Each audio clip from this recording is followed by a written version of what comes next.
Boa noite, pessoal. Hoje eu estava refletindo, sobre tudo isso que está acontecendo e tentando encontrar algumas respostas para essa situação em que todos estamos mergulhados. É claro que a gente não passa por nada daquilo que não nos causamos. Tudo de bom que nos acontece, tudo de ruim que nos acontece, somos nós mesmos que espalhamos pelos nossos caminhos. E eu então, reflexionando sobre isso, vi uma mensagem no celular de uma live, essas agora que tá bem na moda, todo mundo fazendo live, palestrantes, influenciadores de todas as temáticas, e era uma live de um amigo que eu gosto muito, é um psicólogo espírita, o Marlon Reikdal, que fala muito bem sobre comportamentos, sobre família, sobre filhos, sobre alcoolismo, sobre drogas, sobre prostituição. Eu gosto muito da fala dele. E hoje, então, ele estava inspiradíssimo. Ele e uma senhora de Londres fazendo uma live, eles estavam em lugares separados, e essa fala, essa palestra, essa conversa durou quase 2 horas. E que riqueza de detalhes, que riqueza de conhecimentos, que banquete de informações, A gente entendendo ali um pouquinho do porquê do alcoolismo, do porquê das drogas, do porquê daquele filho que não deu certo enquanto outros deram, e ele explicando isso com a ótica espiritual, com a ótica da psicologia, falando do erro das famílias quando buscam exterminar o problema sem saber a causa, se preocupando só com o sintoma. Por que essa pessoa está bebendo? Por que ela está usando droga? Por que ela não deu certo naquele trabalho? Então, uma fala abençoada. Eu me senti hoje um presenteado em escutar essa transmissão. E por que eu estou falando disso? Porque tinham 20 pessoas conectadas. 20. Online. Uma pessoa, uma autoridade falando de comportamento, de relações humanas, de vícios, de coisas que nos levam para o lado ruim, de coisas que nos levam para o lado bom, e tínhamos 20 pessoas conectadas. E aí eu vou fazer uma comparação, que me desculpem quem gosta disso, me desculpem quem escuta isso, mas eu imagino que, independente do horário, se um cantor sertanejo famoso, uma Anitta ou sei lá quem fizer uma live, teríamos mais de 1 milhão de pessoas conectadas. E o que eu quero dizer com isso? Para que esse mundo, para que a gente tenha um mundo melhor, para que nós sejamos pessoas melhores, deveremos nos preocupar muito com os nossos comportamentos, com o que a gente gosta. Quem são nossos ídolos? Quem são as pessoas que a gente admira? Quem são as pessoas que eu me inspiro? Eu estava lendo hoje a relação, de Pestalozzi com Kardec. Pestalozzi, que nasceu na Suíça, foi um educador, um pedagogo, conhecido como o pai dos órfãos, porque ele recolhia crianças, na época da guerra. Ele recolhia, na invasão francesa, ele recolhia crianças para cuidá-las. Não só o ensino da escola, mas também o ensino moral, que era o que ele mais se preocupava. Ele dizia que a semente já traz em si o projeto de toda a árvore. Quer dizer, uma criança já tem ali tudo. Ela já tem tudo dentro dela. Basta que a gente regue, pode, que ela tenha sol, que ela tenha água. E aí, a Suíça, que foi brindada ali no século XVIII e XIX, Pestalozzi, Rousseau, Piaget, pessoas de grande influência mundial. Você pergunta um jovem hoje, de 15 anos, se ele sabe quem foi Rousseau. Você sabe quem foi Piaget? Piaget, que desencarnou agora nos anos 80. Você sabe quem foi Maria Montessori, a primeira médica italiana, a primeira mulher a formar para a medicina? Aquela mulher que dizia que as pessoas educam para a competição. O mundo de hoje educa para a competição, e esse é o princípio de qualquer guerra. Quando educarmos para cooperarmos e sermos solidários, tudo que está em falta no mundo, uns com os outros, sermos solidários uns com os outros, nesse dia estaremos a educar para a paz. Então essa mulher maravilhosa, que dizia que não somente ensinar matérias e lições, mas ensinar valores, a educação, o perdão, o respeito aos animais, o respeito à natureza, analisar cada criança individualmente, educação pelos sentidos, pelo movimento, descobrir o que uma pessoa quer ser. Não adianta você formar um filho seu para a medicina, ou para a engenharia, ou para direito, se não é a vocação dele. Ele vai ser o pior profissional que existe. Ele pode até ganhar dinheiro, porque isso às vezes é fácil, se é um espírito inteligente, mas ele vai ser totalmente infeliz. E quantos pais querem que os filhos ganhem dinheiro, independente do que eles sejam, do que eles façam? Se eles trabalhem 20 horas por dia, se eles fiquem 6 meses viajando. Então essa pedagoga, né, que era médica, formou em pedagogia, em antropologia, em psicologia, em medicina. Começou cuidando das crianças com doenças mentais, as crianças excluídas. Perguntemos para um jovem hoje se ele sabe quem é Maria de Montessori. Agora os jovens sabem quem é Anitta, Neymar, Gabigol, não sei quem do forró, Gustavo Lima, fulana e ciclana, cantora sertaneja, Beltrana e fulana, que eu não sei nem os nomes. Então, não é difícil a gente entender porque muitas coisas estão fora do lugar. Como dizia Cazuza, meus heróis morreram de overdose. Não vejo problema nenhum em assistir futebol, em jogar futebol, mas façamos isso como esporte, como uma descontração, não querendo que os nossos filhos sejam aquilo. No meio do futebol tem pessoas boas? Tem, mas geralmente os ídolos são os piores exemplos de comportamento. Bêbados, drogados, adúlteros, sonegadores. E são as pessoas que a gente quer que seja nosso exemplo. Ah, mas ele tem uma instituição de caridade. Grande coisa. Queremos saber o exemplo da vida dele, não o que ele faz com o dinheiro dele. E aí eu vejo pais que cortam o cabelo do seu filho, pintam o cabelo do seu filho. Essas pessoas fazem cortes ridículos no cabelo, pintam ridiculamente o cabelo, e os pais fazem nos filhos. Então, se a gente notar, nesse momento que a gente está atravessando, um momento sensível, um momento que muitos países estão passando por profundas transformações, onde tem muita dor espalhada por todo lado, a gente começa a entender quem são nossos ídolos e quem devem ser nossos ídolos.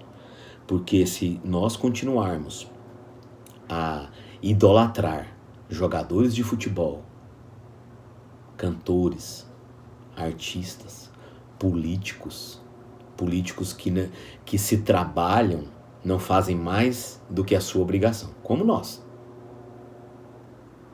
E nós não devemos ter ídolos políticos. Não devemos ter essas ideologias separatistas em que temos que escolher uma cor, um partido, que obrigatoriamente devemos pensar da mesma maneira. Ninguém respeita mais ninguém. E aí nossos filhos que estão vendo isso, qual será o comportamento deles? Nossos filhos que nos veem beber, que nos veem brigar, qual será o comportamento deles? Então, nesse momento, né, eu dizia, em que o mundo, em que estamos vendo quem são os verdadeiros heróis no mundo. Os médicos, os enfermeiros, os garis, os cozinheiros, as pessoas da limpeza, os motoristas dos ônibus que estão circulando, os pilotos dos aviões que estão circulando. Essas pessoas devem ser mostradas para os nossos filhos como exemplo daquilo que a gente quer, do mundo melhor que a gente quer.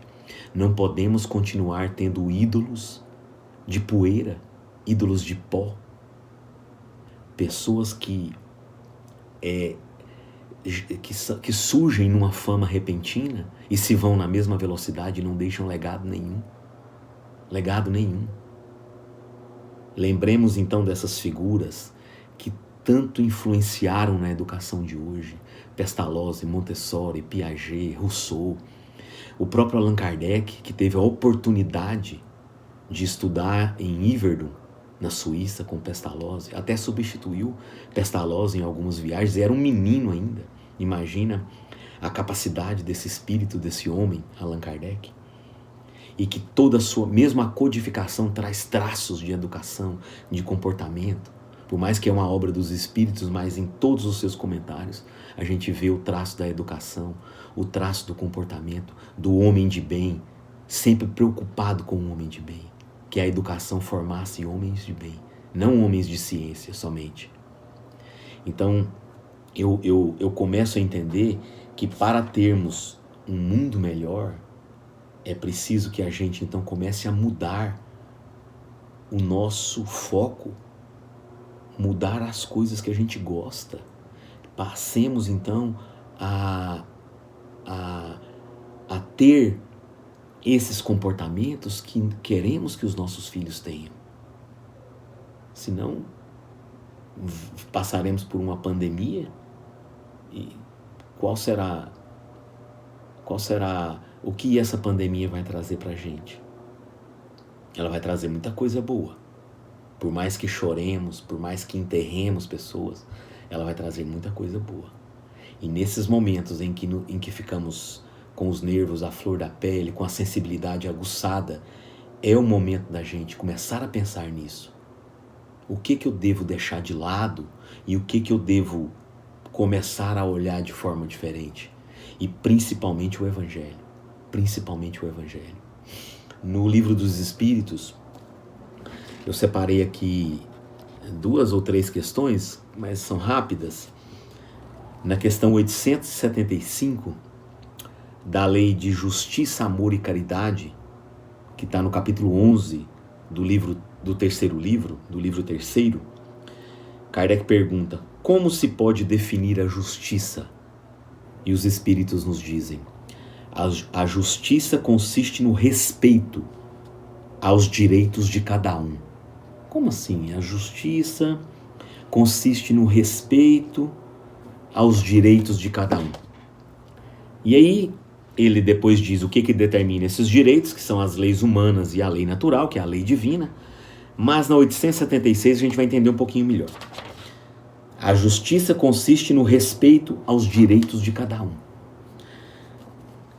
Na 876, eu já vou direto na resposta, na incerteza de como deve proceder em relação ao semelhante, de como eu devo me comportar em relação ao semelhante em dada circunstância, o homem deve perguntar a si mesmo como gostaria que os outros se procedessem para com ele. Como que eu gostaria que alguém se comportasse comigo? É a maneira que eu devo me comportar com os outros.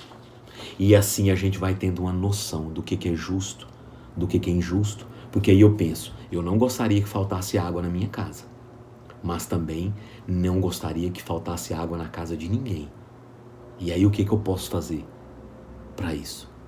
Eu não gostaria que faltasse comida na minha casa, mas antes eu também não gostaria que faltasse comida na casa de ninguém. Eu não gostaria que meu filho, ou que uma pessoa que eu gosto fizesse nada de errado, roubasse, matasse, corrompesse,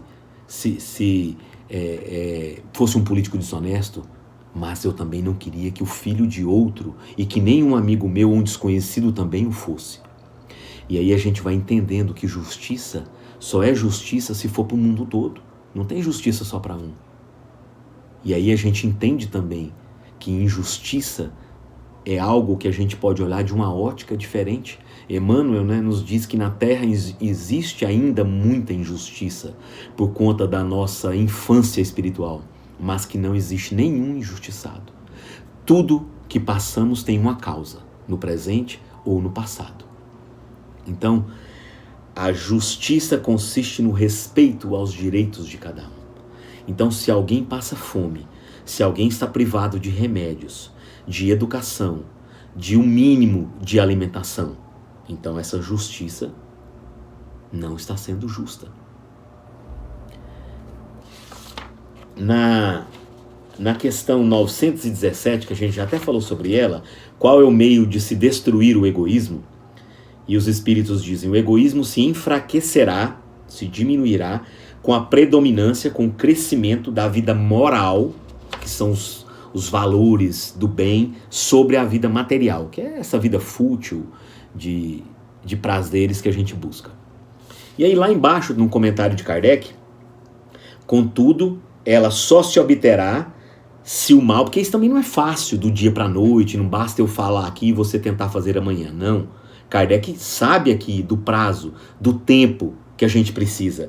Contudo, ela só se obterá se o mal for cortado pela raiz, isto é, pela educação. Como que eu corto esse mal pela raiz? Pela educação, algo que não se resolve em um dia.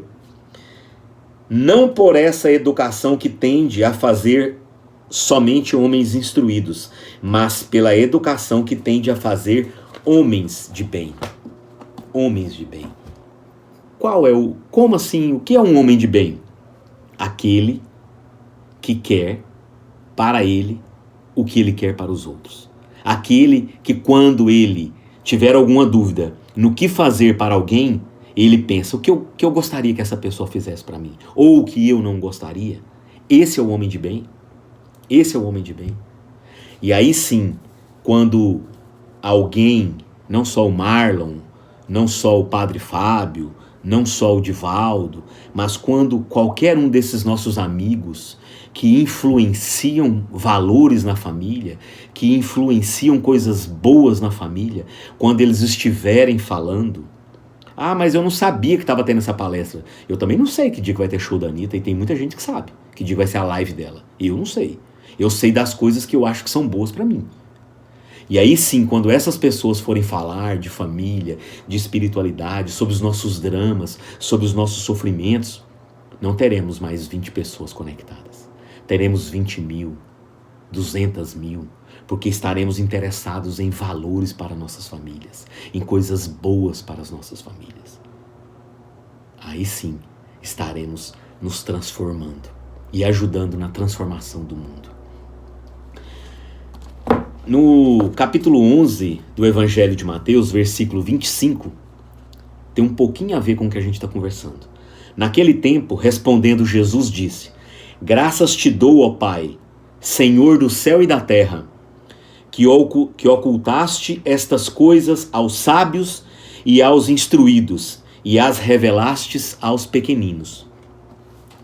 No Evangelho segundo o Espiritismo, no capítulo 7, bem-aventurados os pobres de espírito, Kardec fala sobre essa passagem. O que são os pobres de espírito, né? A gente já falou sobre isso. São os humildes, são os pobres de orgulho, são os pobres em arrogância, são os pobres em prepotência, são os pobres em vaidade. Esses são os pobres de espírito a que Jesus se referia e que gostava tanto deles. Então, nessa passagem, o comentário de Kardec pode parecer singular que Jesus renda graças a Deus por haver revelado estas coisas aos simples e aos pequenos, aos simples e aos pequenos, que são os pobres de espírito, são os pobres em orgulho e em arrogância, pobres em egoísmo. E por as ter ocultado aos sábios e aos prudentes, mas mais aptos na aparência a compreendê-las.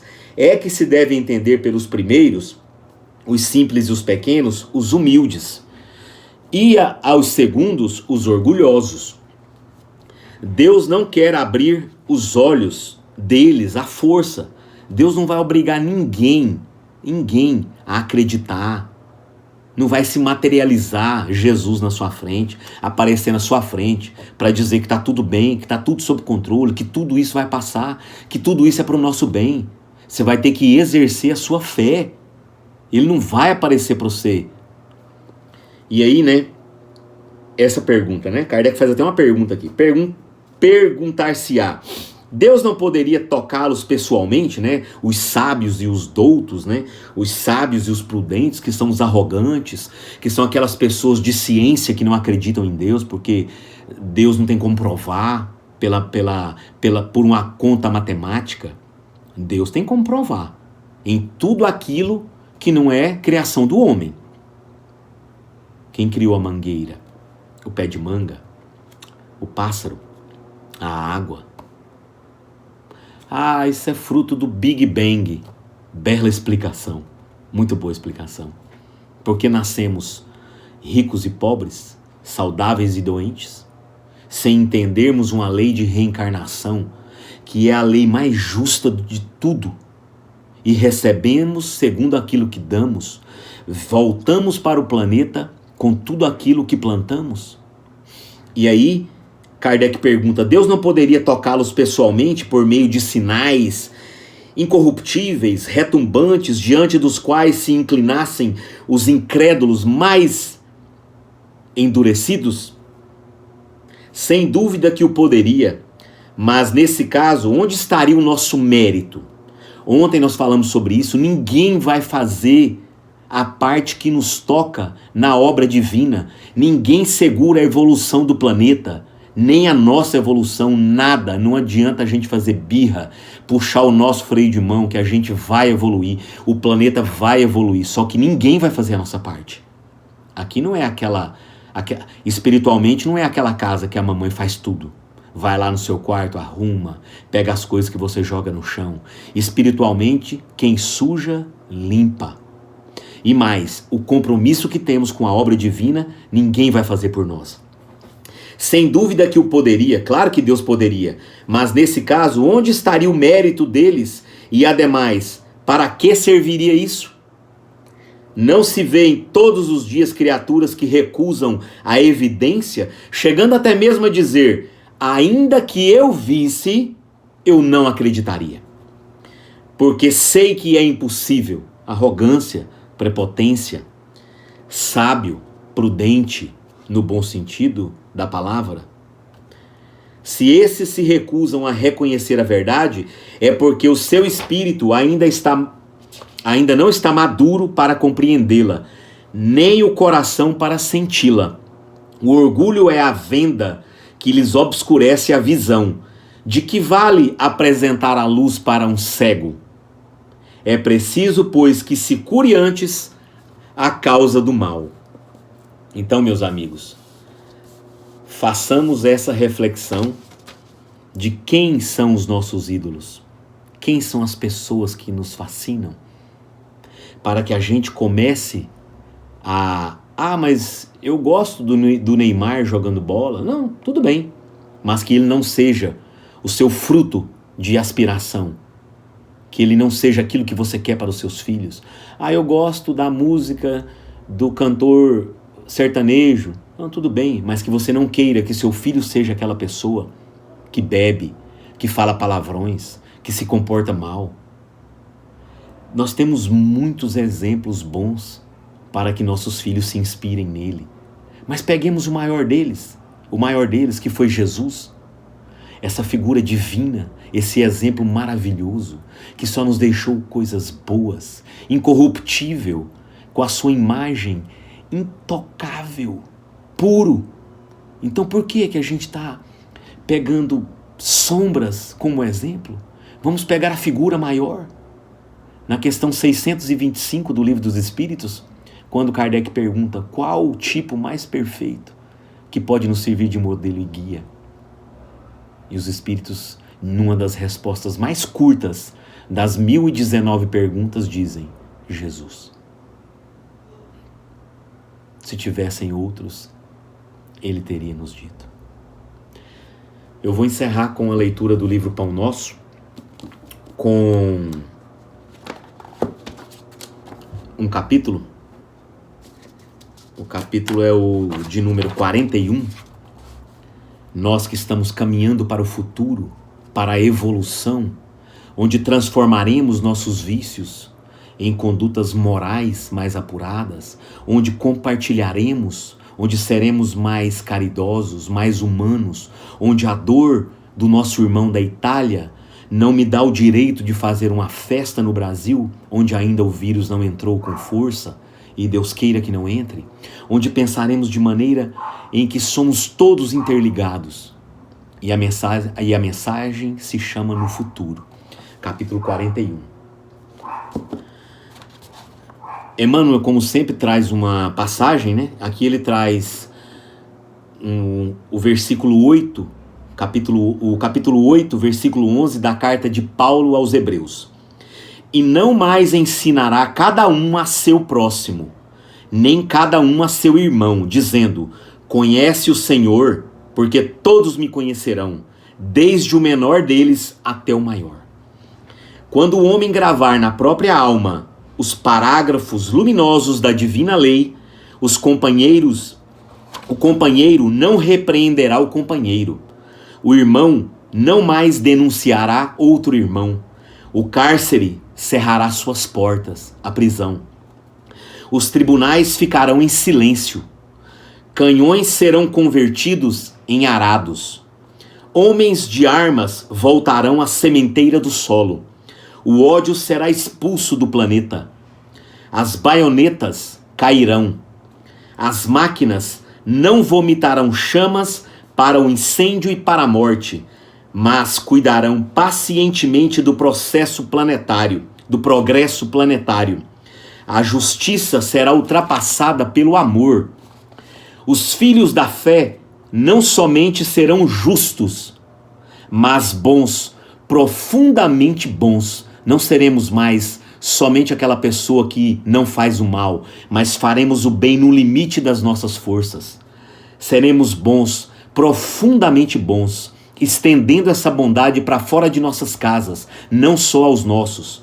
A prece constituir-se-á de alegria e louvor. Não queremos mais festas com bebedeiras, nos encontraremos para louvar a Deus, para falarmos de coisas edificantes. E as casas de oração estarão consagradas ao trabalho sublime da fraternidade suprema. A pregação da lei viverá nos atos e nos pensamentos de todos. O evangelho estará nos nossos atos e nos nossos pensamentos, e não só nos livros guardados como hoje em dia. Porque o Cordeiro de Deus terá transformado o coração de cada homem em tabernáculo, em templo de luz eterna, em que o seu reino divino resplandecerá para sempre. Então, eu desejo a todos que o nosso coração seja penetrado primeiro e depois iluminado por esse Evangelho de Jesus, por esse Espírito que esteve aqui conosco, nos deixando todo o caminho que devemos seguir. Muito obrigado.